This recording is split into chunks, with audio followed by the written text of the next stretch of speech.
The Japanese Prime Minister has ordered the government to step in and help contain ongoing radiation leaks from the Fukushima power plant. TEPCO, the company that runs the facility that was crippled in the 2011 tsunami.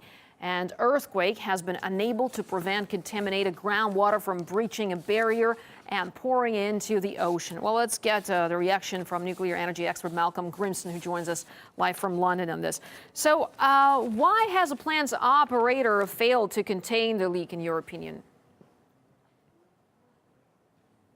That it's the natural flow of groundwater from the hills around Fukushima towards the sea, which has reached the plant, which is mixing with radioactive water that's being used to cool the damaged reactors.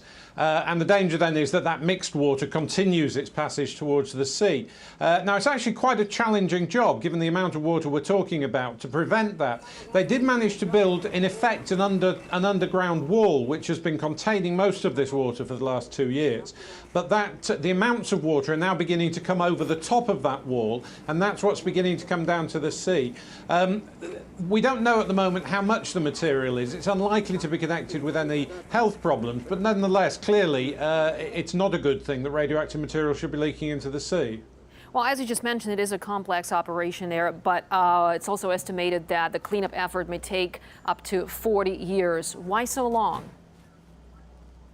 Oh, indeed. I mean, firstly, because we're still learning, and we will be learning for some time, what actually happened in the plants. And until it's very clear about, for example, how much fuel melted, where that fuel is now, then they won't be able to start designing a long-term approach to those sorts of challenges.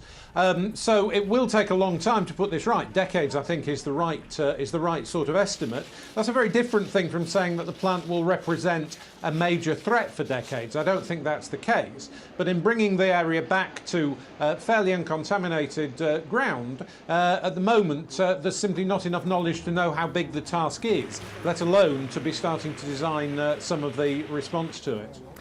And what about the long-term effects of the radiation for Japan and the neighboring countries? Well, in health terms, it's very unlikely that anybody is going to suffer any direct health effect from this. Excuse me.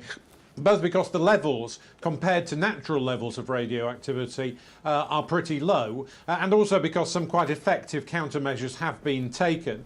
People were given tablets to prevent the short-term effects there. The main long-term effect will be a decision being taken over what level of contamination is acceptable and not acceptable, which is what will take the time. But I think certainly, even after Chernobyl, the number of direct deaths associated with that accident is still actually only in the few tens, approaching 100, but no more than that. And any longer term issues there will be very minor compared to the numbers of cancers and other effects in the population at large. Well, Japan is Asia's second economy, so how has the Fukushima disaster affected Tokyo's standing?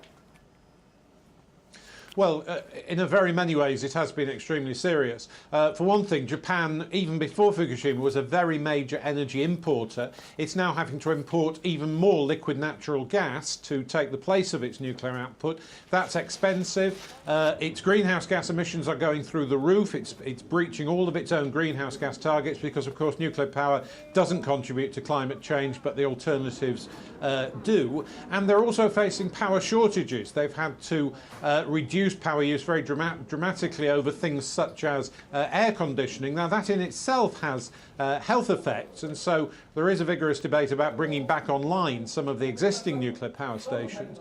But Japan is an island without its own natural resources. Energy has always been a massive challenge for Japan.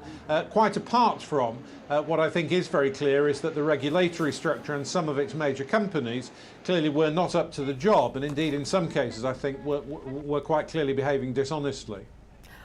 All right, Malcolm Grimston, thank you so much for talking us through this matter. Live from London, that was a nuclear energy expert, Malcolm Grimston, talking to me on our team.